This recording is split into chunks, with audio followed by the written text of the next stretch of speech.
Hello, my name's Claudia Winkleman. Please join me in supporting the Dinosaur Trust and helping research and find a cure for pulmonary hypertension. This is the king, that is Archie. We're just going to call him King Archie. Tell me everything you know about it. Well, it's a type of disease, and sometimes it can cause people to get very sick. Pulmonary arterial hypertension is a disease where the vessels in your lung become blocked. The right side of your heart is pumping blood up to the lungs to get oxygen, which will then pass around the rest of the body. But because of the blockage, it just can't pump the blood up through the lungs. So initially it increases in size to try and cope with the extra pressure, but ultimately it begins to fail. And this is what makes patients with pulmonary hypertension breathless. For those people who come to clinic, once they've been diagnosed, it used to be we're only looking for 2 to 5 years life expectancy, so a very short amount of time. And ultimately, many of our patients sadly still die of right-sided heart failure.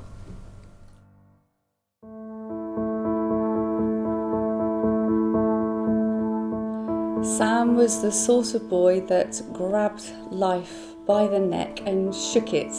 He wasn't a sit around, stay at home, watching videos, that sort of boy. He was an action man.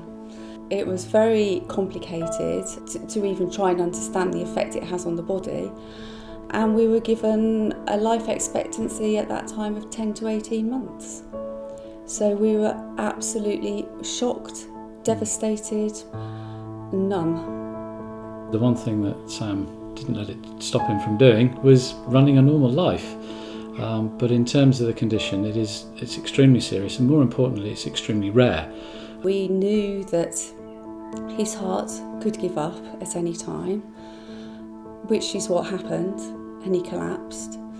We also knew that if that was to happen, that would be the end of it. There would be no opportunity to resuscitate him because of the nature of the disease. But they did. They resuscitated him. But unfortunately, the attack that he had was so devastating to his whole body, he wasn't going to make it. And we miss him every day. It was an awful end to a beautiful life. But we were able to have him and cuddle him for the last 48 hours. And we're very grateful for that. Yeah. And we're very grateful that Great Ormond Street enabled all of that to happen.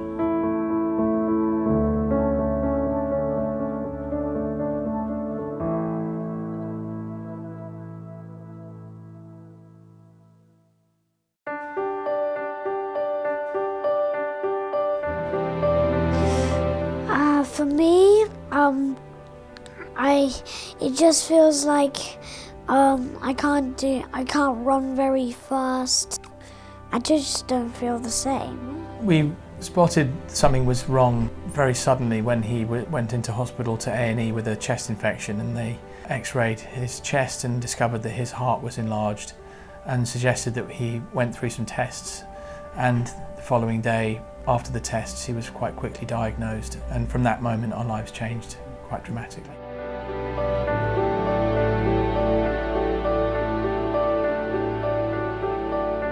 We were told that there was no cure for this disease.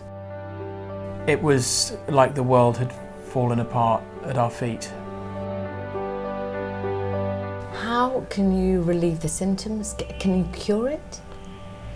The sad thing is that there is no cure, and this is something that we as doctors and families really find difficult to accept. What we all need to achieve is a cure, nothing short of a cure, really. Patients are still dying of this condition. What we think will help the most is a research nurse. We think to really have an impact, a research nurse would have to work for about 3 years. That's a large sum of money to ask people for. That's £50,000 a year for 3 years for the potential to make a huge difference.